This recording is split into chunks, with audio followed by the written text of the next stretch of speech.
Seja bem-vindo, brincadeira. Eu vou falar, a introdução é da Érica, tá? O podcast é dela. Tô fazendo uma ponta aqui hoje para tirar algumas dúvidas da profissão dela, do que ela atende.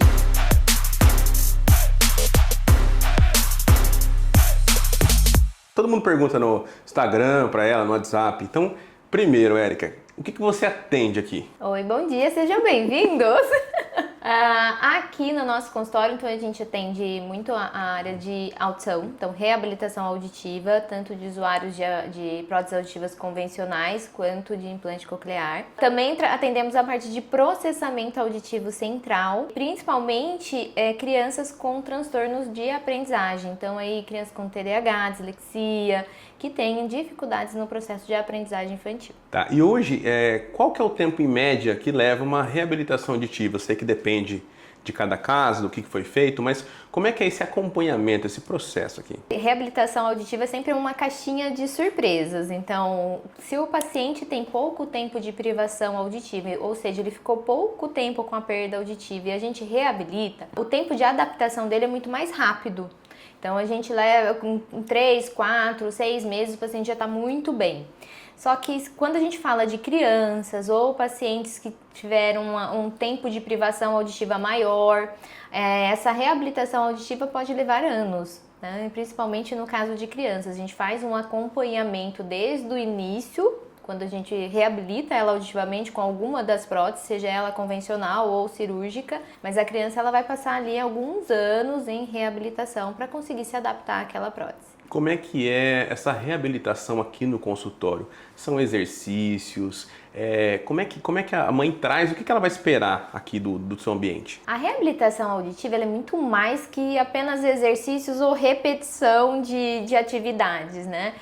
Vai muito envolver a família para trabalhar, para lidar, para aprender a lidar com essa criança que reabilita a sua audição.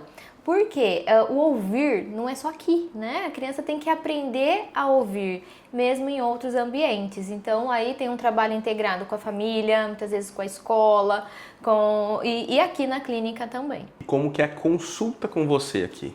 Para quem tem dúvida e sempre vê ela falando de reabilitação, como é que é a consulta com você? O que você avalia? Vamos falar primeiro de primeira consulta, o primeiro contato que o pai tem, a mãe tem, agendou aqui com você. O que você faz? Geralmente, Elton, a primeira consulta é a anamnese. Então, com os pais. A gente sempre pede para vir o pai, a mãe também, ou o cuidador, quem realmente fica ali com a criança e conhece aquela criança, para a gente entender toda a história daquela criança, entender a criança como um todo, para depois sim a gente fazer um planejamento terapêutico a partir também da avaliação que a gente vai fazer com a criança. Então a primeira consulta é sempre com os pais. E assim, os pais e a família como um todo, né? Eles aprendem com você, porque eu acho que isso é fundamental para a reabilitação, né? Como você falou, a extensão do tratamento, né? E o que você passa aqui para a família? É muito mais do que o trabalho só dentro da consulta. Então a criança vem às vezes 1, 2 vezes por semana, passa pouco tempo aqui com a gente. Então o trabalho ele realmente é realizado em casa com a família. Então a família vem e a gente orienta a família de como estimular aquela criança, qual é a maneira correta, quanto tempo ela deve fazer isso no dia a dia, que material usar, que brinquedo utilizar. Às vezes os pais ficam muito preocupados, qual brinquedo eu tenho que comprar? Mas é muito mais essa interação entre o sujeito com a criança que vai trazer ali um desenvolvimento para a criança. Tecnologias. Hoje, o implante coclear, a gente tem outros aparelhos. O que existe hoje de moderno que você faz esse acompanhamento aqui? Aqui a gente trabalha muito com a parte de implante coclear. O implante coclear ele tem evoluído muito nos últimos anos. Esse último ano de 2025 a gente viajou, a gente esteve num congresso na Alemanha e houveram vários lançamentos aí na parte de implante coclear. Então, próteses que têm inteligência artificial, que trazem um maior benefício, maior qualidade de som para o sujeito que utiliza aquela prótese. Próteses que que são a prova d'água, que é o grande questão aí, principalmente para as crianças. Mas a tecnologia tem evoluído muito, então a gente tem muita novidade. Você falou de implante, o implante coclear.